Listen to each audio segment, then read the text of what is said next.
ونستغفره ونؤمن به ونتوكل عليه ونعوذ به من شرور أنفسنا ومن سيئات أعمالنا من يهدي الله فلا مضل له ومن يضلل فلا هادي له أشهد أن لا إله إلا الله وحده لا شريك له وأشهد أن سيدنا مولانا محمدا عبده ورسوله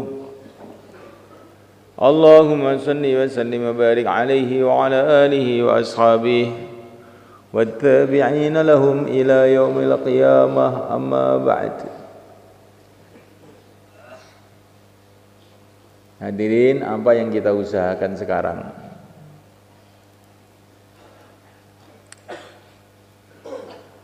Banyak orang itu punya usaha. Ada yang usaha siang malam dalam pertanian. Ada yang usaha siang malam dalam perdagangan. Ada yang usaha siang malam dalam politik. Ada yang usaha siang malam dalam macam-macam hal. Tetapi semulaikan Allah Ta'ala, usaha yang tertinggi, usaha yang terbesar, usaha yang teragung, yang kita tidak akan menyesal selama-lamanya, usaha mencari ridha Allah.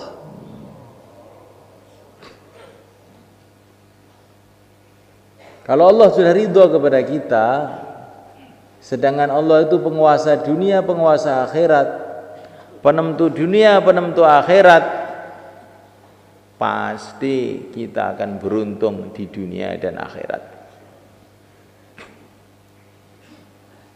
Tetapi kalau Allah tidak ridho kepada kita, apapun yang kita usahakan, apapun yang kita dapatkan, akhirnya malapetaka aja yang akan datang. Kalaupun kita mendapatkan dunia dengan segala isinya, tetapi kita tidak mendapatkan ridha Allah, pencipta dunia, penguasa dunia ini, pasti kita akan celaka. Walaupun seluruh manusia mendukung kita, raja-raja mendukung kita, seluruh partai mendukung kita, seluruh golongan mendukung kita, tapi kalau pencipta alam semesta Allah Subhanahu wa Ta'ala tidak suka dengan kita, pasti akhirnya hanya celaka saja. Ini yang harus kita tanamkan. Nggak mungkin kita akan bisa selamat kecuali dapat ridha Allah. Nggak mungkin kita akan bisa sukses urusan apapun kecuali kalau kita dapat ridha Allah. Maka Nabiullah Isa alaihissalam memberikan nasihat kepada sahabat-sahabatnya yang sibuk dalam urusan-urusan macam-macam. Kamu ini dunia enggak mau, akhirat enggak mau. Kamu ini dunia enggak mau, akhirat enggak mau. Mereka terkejut, ya Nabi Allah, kalau akhirat enggak mau tuh ya benar. Kita ini memang sibuk urusan dunia aja. Tapi kata Tuhan, dunia pun enggak mau. Ini maksudnya bagaimana? Dunia ini milik Allah, akhirat milik Allah. Ketika kamu menjauh dari ridha Allah, sama saja dengan kamu enggak mau dunia, enggak mau akhirat.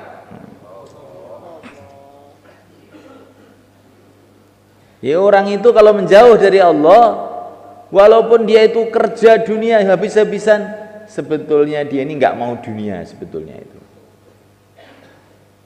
Karena akhirnya mesti dunianya akan dilepas oleh Allah. Enggak punya apa-apa. Orang yang ingin senang tapi dengan cara yang tidak disukai oleh Allah, sebetulnya dia ini bukan ingin senang, ingin susah, ingin celaka.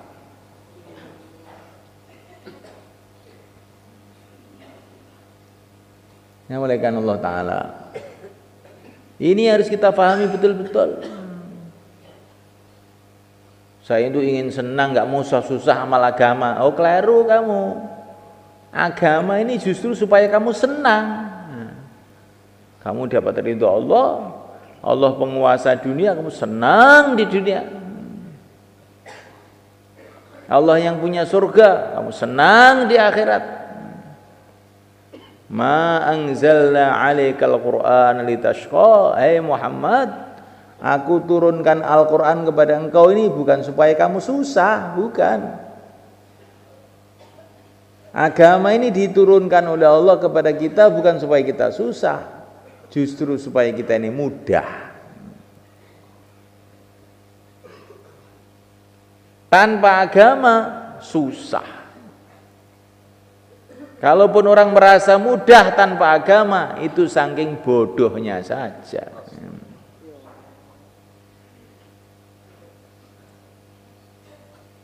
Bahkan tidak ada jalan, tidak ada jalan untuk mudah selain satu jalan saja, yaitu ridho Allah. Dan tidak ada ridho Allah kecuali dalam agama Allah.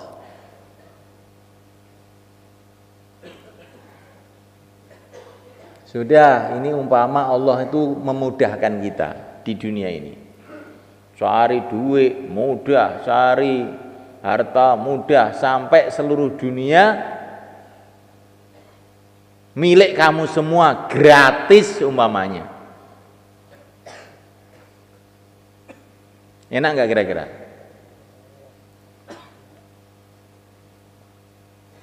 Hartanya tambah banyak, hartanya tambah banyak, hartanya tambah banyak, tetapi umurnya tambah tua, umurnya tambah tua, umurnya tambah tua,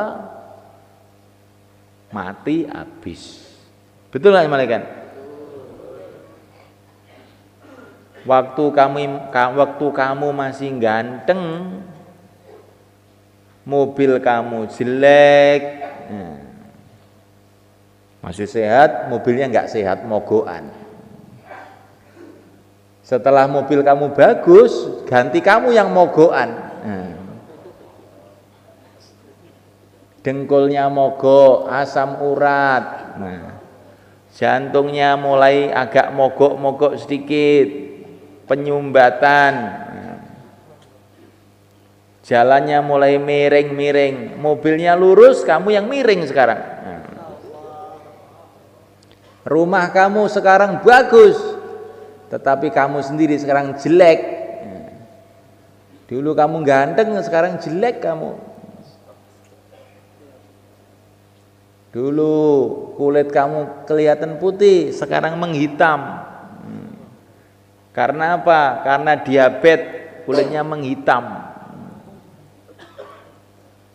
Sudah tidak seger lagi, dilihat sudah males orang melihatnya.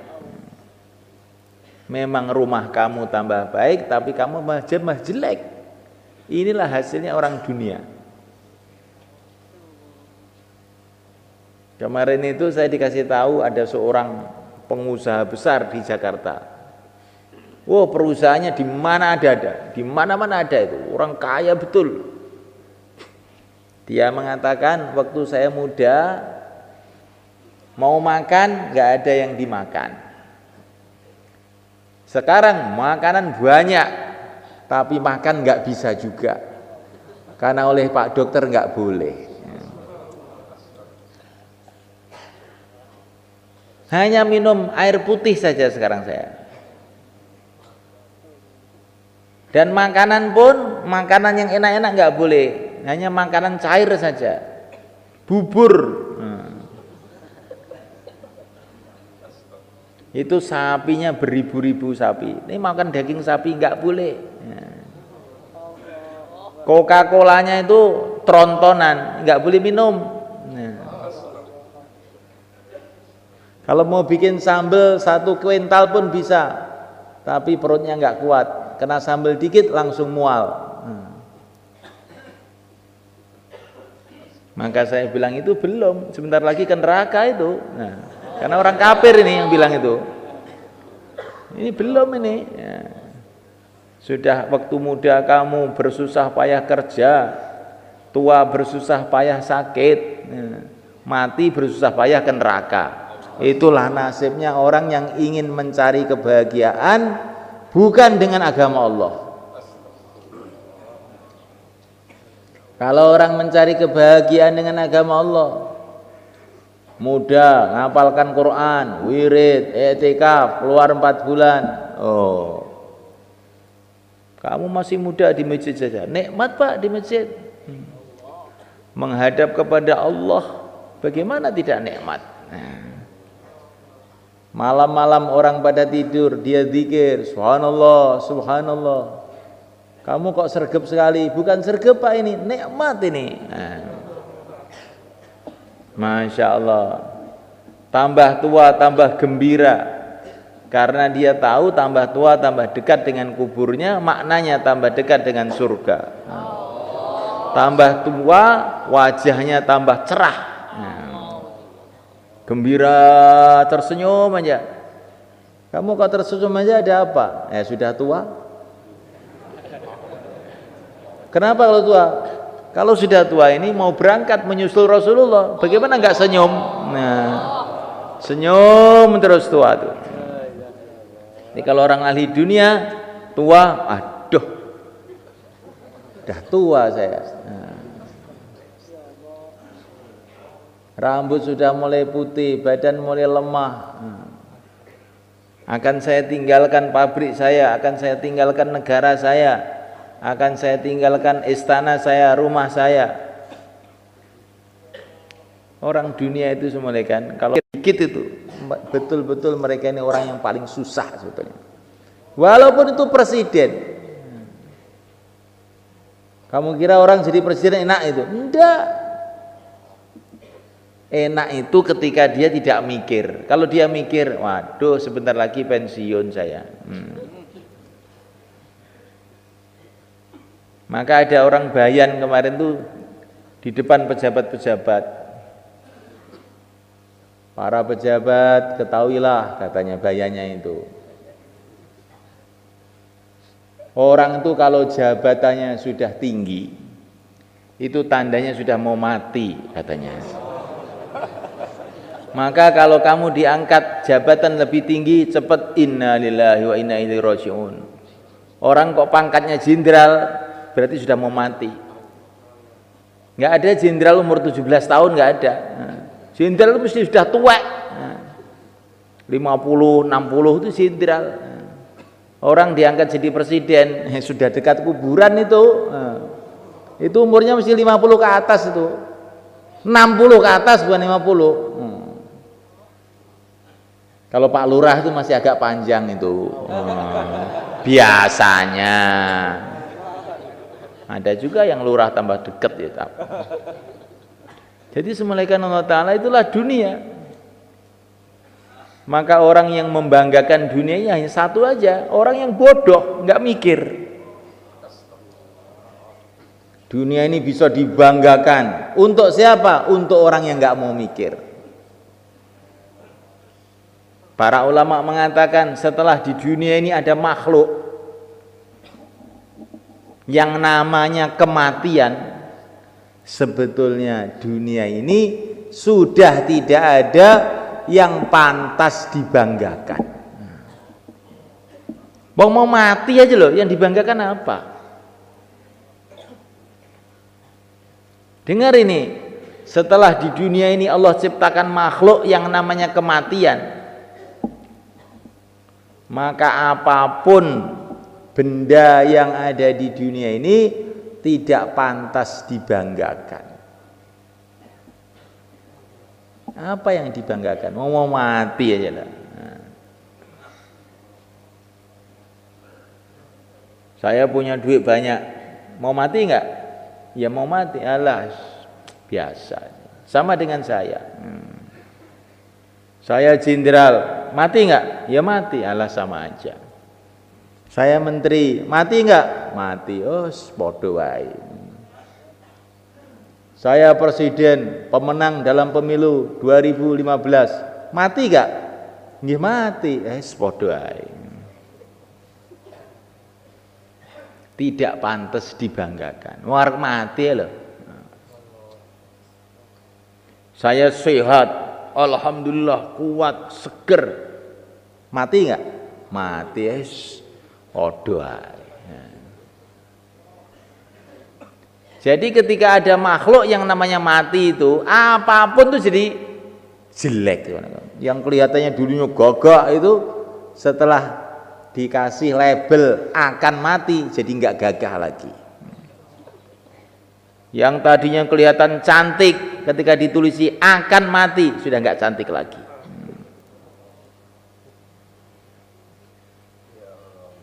Jadi kalau ada orang yang kamu banggakan, benda yang kamu banggakan, kamu tulisi akan mati, nah, nanti jadi nggak bangga lagi. Maka subhanahu wa ta'ala, orang yang bahagia ini adalah orang yang bahagia di akhirat sebetulnya. Tetapi anehnya subhanahu, orang yang amal agama ini di dunia ini pun Allah telah bagi kebahagiaan kepada mereka yang tidak dikasihkan oleh Allah kepada orang-orang yang sibuk dunia.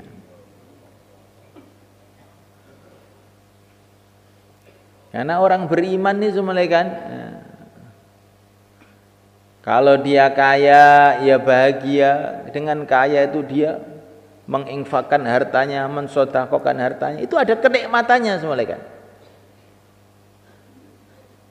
Kalau orang jahil itu perasaannya kenikmatan itu menimbun harta.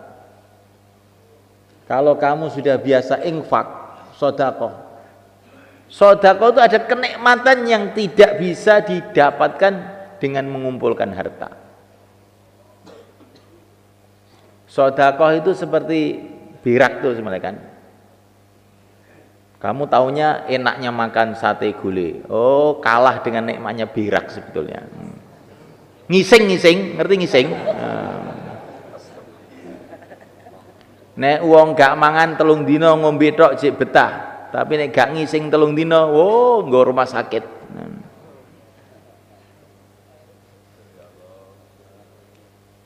Jadi orang sekarang paham nikmatnya makan, tidak tahu nikmatnya buang air. Lah, subhanahu wa ta'ala, mengumpulkan harta itu seperti makan itu. Infak itu seperti buang air itu. Pelong, alhamdulillah. Kalau makan, kalau terlalu banyak, kebeken wetenge kemelekaran. Jadi kita ini kalau mengumpulkan dunia kok lebih dari keperluan kita, langsung kayak enak wetengku, parken. Tapi kalau namanya membuang di WC, pelong, alhamdulillah. Ini contoh saja supaya kita ini berpikir, jangan perasaannya itu nikmatnya itu dalam mengumpulkan harta aja. Mengumpulkan harta itu nikmat kalau secukupnya aja, lebih nggak nikmat. Masa jam 3 malam di sawah, masa nikmat itu? Pegawainya sudah pada pulang, masih di kantor urak-urek ngitung duit, itu nikmat. Itu bukan kamu punya kantor, kamu itu dipenjara oleh kantor. Bukan kamu punya pabrik, kamu itu dipenjara oleh Allah di pabrik kamu. Gara-gara nggak mau iktikaf di masjid, kamu harus iktikaf di pabrik. Dihukum kamu itu orang hukuman, narapidana kamu itu. Narapidana nafsu kamu sendiri. Tapi gak kroso perasaannya saya punya pabrik. Kamu itu loh ditahan di pabrik, bukan punya pabrik kamu itu. Saya punya sawah 10 hektar, kamu itu bukan punya sawah 10 hektar. Kamu itu dihukum untuk macul di sawah 10 hektar. Setelah sawah itu kamu paculi semua, kamu tanami semua, Israel datang terus disuruh minggat, dibawa ke kuburan sana. Kamu nggak boleh membawa sawah. Berarti kamu itu sebetulnya pekerja gratis di sawah, nggak digaji. Sawah itu baru ada nilainya kalau sawah itu untuk sedekah, sawah itu untuk amal, baru ada nilainya. Kalau sawah hanya sekedar kamu garap, kamu miliki, kamu itu sebetulnya pekerja kasar yang nggak digaji. Setelah kamu kumpulkan semua, wes kuburan. Nah, nggak punya apa-apa. Kamu itu loh disuruh kerja di sawah berpuluh-puluh tahun kok ya mau aja nggak digaji. Nah ini sawah saya sendiri. Kata siapa? Itu bukan sawah kamu. Coba kamu tunggu sebentar lagi, kan bukan sawah kamu itu. Loh ada sertifikatnya apa? Sertifikat apa? Sertifikat walaupun double sertifikat. Kalau Israel datang tidak ada gunanya. Itu bukan sawah kamu. Kamu kok mancul aja di situ toh.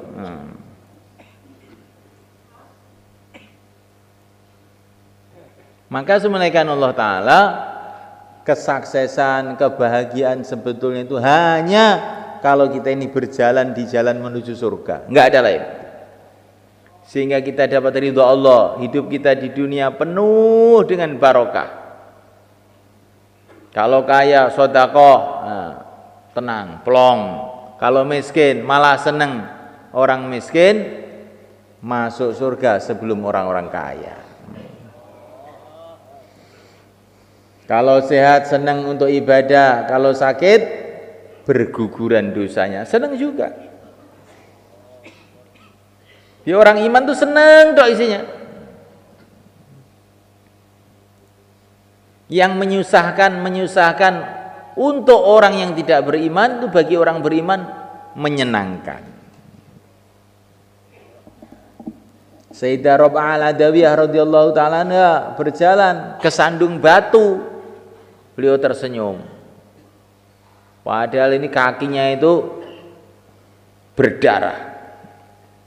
Ditanya oleh murid-muridnya, apa enggak sakit kok malah tersenyum? Ya sakit, kok tersenyum?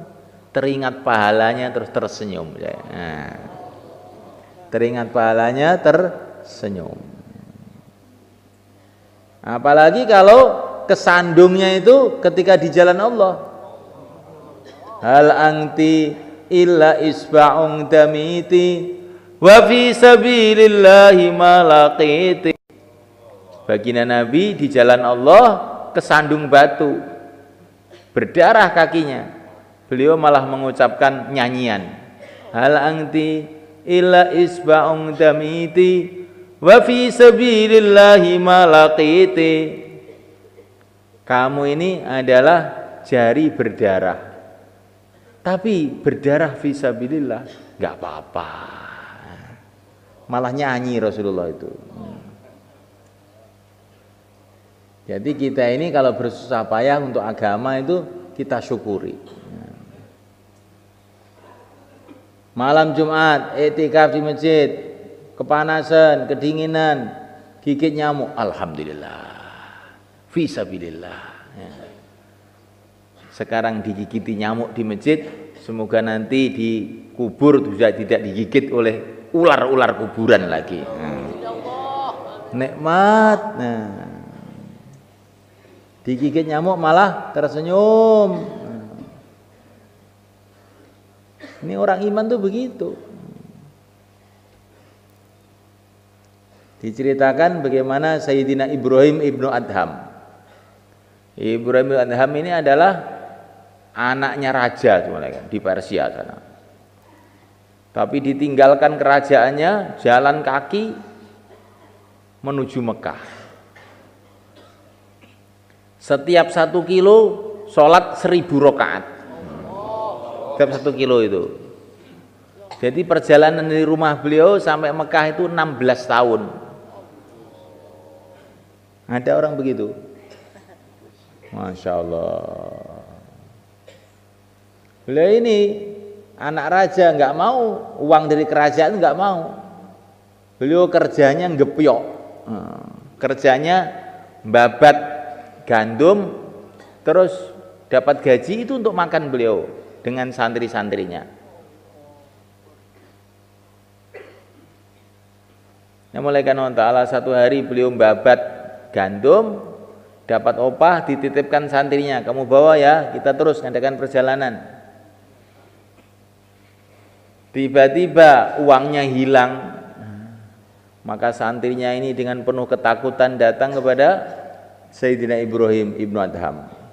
Syekh, uangnya hilang. Alhamdulillah, katanya dia. Loh, uangnya hilang kok malah alhamdulillah? Iya, tadi itu saya itu mikir nanti kalau saya ditanya oleh Allah mengenai uang saya ini bagaimana jawabannya. Lagi mikir kok kamu datang uangnya hilang. Berarti ini sudah nggak akan ada pertanyaan lagi nanti di akhirat. Alhamdulillah, terima kasih ya kamu hilangkan. Itu kalau para wali itu begitu. Bukan kalau uang hilang datang ke Pak Kiai, amalannya apa supaya balik. Itu sih biasa, kalau itu biasa. Biasa. Boleh juga begitu, tapi kamu tidak akan sampai ke tingkatannya Ibrahim ibnu Adham. Nah, ya tingkatan Karkun Temboro gitu aja. Itu banyak itu, beberapa hari yang lalu tuh ada orang sepeda motornya hilang. Apa amalannya? Baca Yasin. Tahu-tahu 3 hari balik sepeda motornya. Tapi ya nggak meningkat. Kalau sepeda motornya hilang, alhamdulillah, baru itu setengah wali itu. Belum wali betul, setengah aja. Jadi semulaikan Allah Subhanahu Wa Taala, kehidupan ini nikmati dengan kefahaman. Walaupun pahit, kalau kamu tuh paham jadinya itu enak. Walaupun manis, kalau kamu tuh tidak paham jadinya pahit. Uangnya sudah banyak, rumahnya sudah besar, tapi kamu tidak paham, timbul kerakusan dalam hati, ingin lebih baik lagi rumahnya, ingin lebih banyak lagi hartanya. Maka yang manis tuh tahu-tahu jadi pahit. Tapi kalau orang itu paham, yang pahit-pahit jadi manis. Susah-susah di dunia nggak apa-apa. Setiap kesusahan di dunia ini mengurangi kesusahan di akhirat. Malah seneng aja jadinya.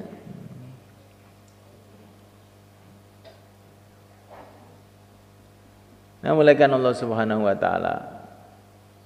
Inilah diantara bagaimana kebahagiaan itu dalam agama. Nah, kebahagiaan itu letaknya dalam hati. Hati ini akan tenang, tentram, bahagia kalau hati ini paham agama. Nah, agama itu syarat pertama adalah iman, yakin kepada la ilaha illallah, mantep bahwa yang berkuasa hanya Allah, yang menentukan hanya Allah. Dan Allah Subhanahu Wa Taala Maha Rahman, Maha Rahim. Maka kalau kita ini dikasih enak, dikasih nggak enak, syukur kepada Allah. Allah itu yang Maha Rahman, yang Maha Rahim. Ini kelihatannya nggak enak, ini kan menurut saya. Mungkin ini yang tidak enak, ini justru yang paling baik bagi saya. Wa asa an takrahu syai'a wa huwa khairul lakum. Mungkin yang kamu tidak suka itu justru lebih baik buat kamu. Wallahu ya'lamu wa antum la ta'lamun. Kamu tidak tahu, Allah tahu, kamu tidak tahu. Orang iman itu menghadapi keadaan seperti orang sakit datang ke dokter, dipotong kakinya. Dia malah senyum, walaupun meringis tapi senyum. Terus membayar 10 juta. Kenapa? Karena dia tahu bahwa ini lebih baik. Allah Subhanahu Wa Taala Arhamur Rahimin, Maha kasih sayang kepada hamba-hambanya yang beriman. Maka apapun yang Allah turunkan kepada kita, kita gembira, kita syukur. Insyaallah malaikat. Kalau syukur itu menunggu senang, wah kamu tidak akan pernah syukur. Tapi syukur itu dasari bahwa Allah itu Maha kasih sayang, Maha tahu apa yang baik untuk saya. Maka orang yang begitu syukur terus.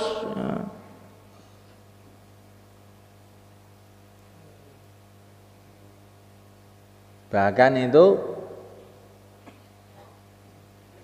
dalam kesulitan-kesulitan dia merasakan kebahagiaan ketika dia yakin bahwa Allah yang Maha Rahman, yang Maha Rahim.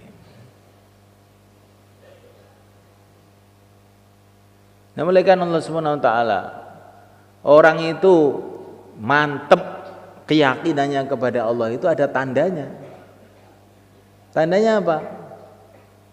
Tandanya itu kalau ada masalah apa-apa yang diingati pertama Allah. Kalau ada rasa takut yang diingati Allah, yang mendatangkan ketakutan ini juga hanya Allah, yang bisa menyelesaikan juga hanya Allah. Kalau ingin apa-apa teringat Allah, ini tandanya orang yakin kepada Allah.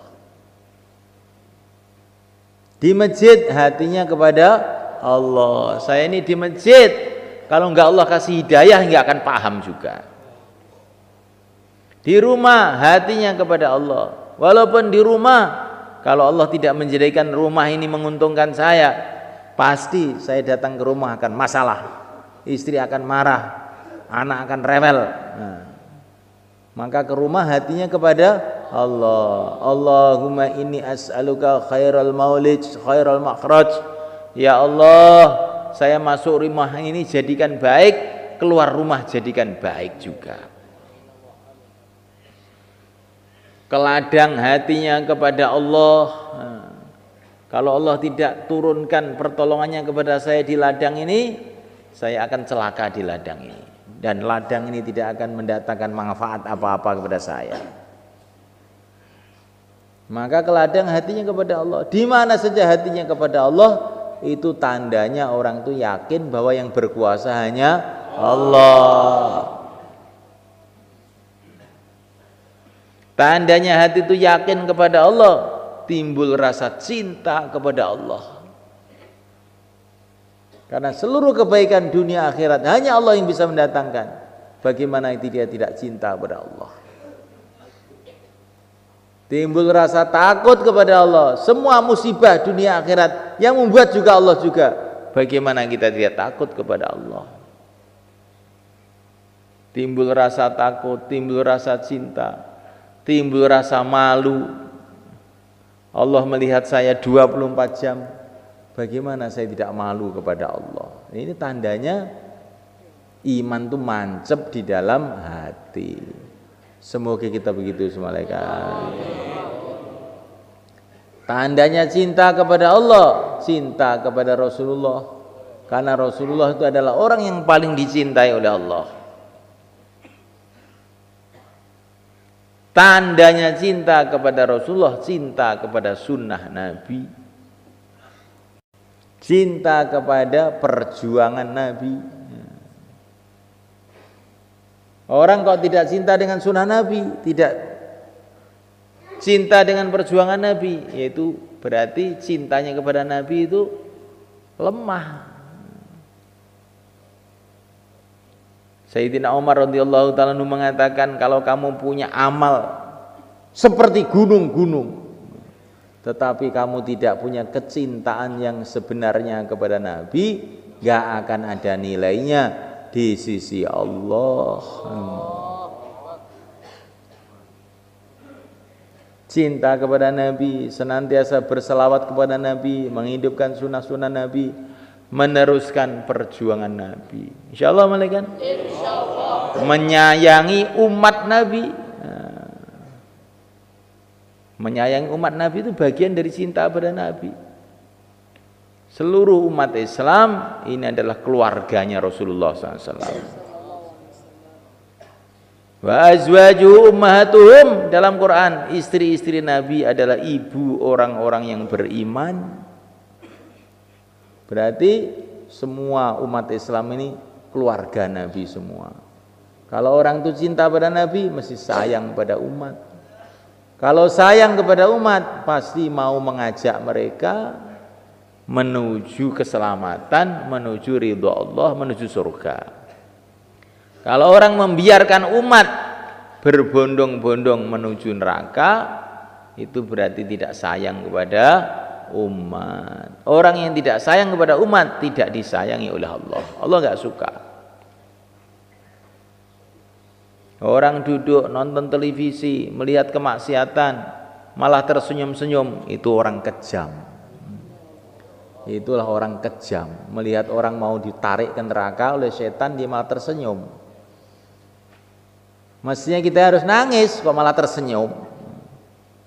Melihat orang digorok, disembelih, tersenyum. Kejam apa enggak? Kejam. Kalau kita ini supaya selamat dari kekejaman, sayangi umat, ajak mereka kepada jalan keselamatan, nuju ridho Allah. Insyaallah malaikat. Insyaallah. Sunnah-sunnah Nabi dihidupkan. Kenapa kamu itu masih muda kok sudah pelihara jenggot, kelihatan tua? Ini sunnah Nabi, bukan pelihara jenggot, ini sunnah Nabi. Selagi jenggot masih kantil, dapat pahala terus. Ini pahala paling mudah ini ngingu jenggot ini. Oh, kamu nggak ngerti. Dan kamu ngerti tandanya orang tuh laki-laki punya jenggot. Kalau nggak punya jenggot itu belum laki-laki yang sempurna, ya nggak malaikat? Ya.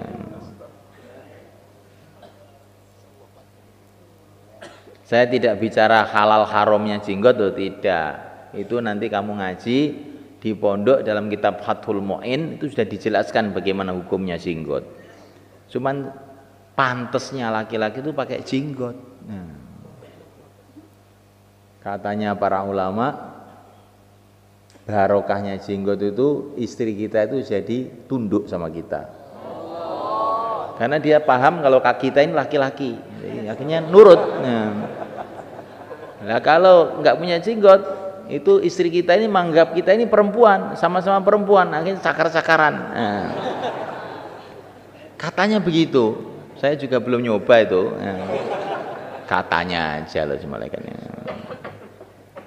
Jadi semulaikan Allah Subhanahu wa taala, sunnah Nabi dihidupkan.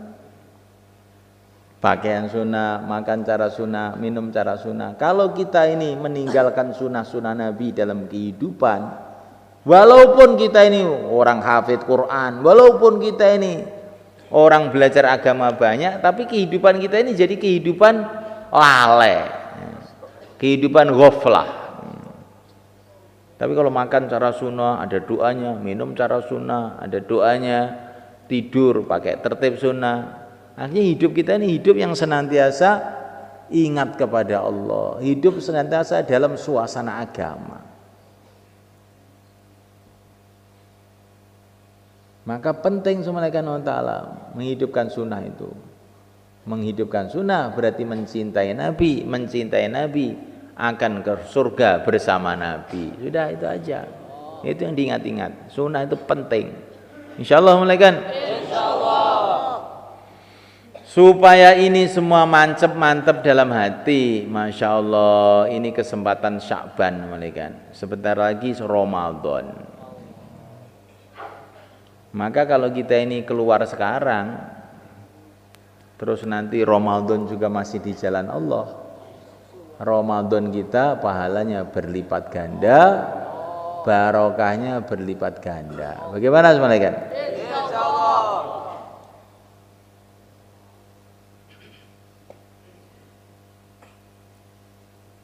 Maka yang mau keluar 4 bulan, 40 hari, silahkan berdiri ke depan. Monggo.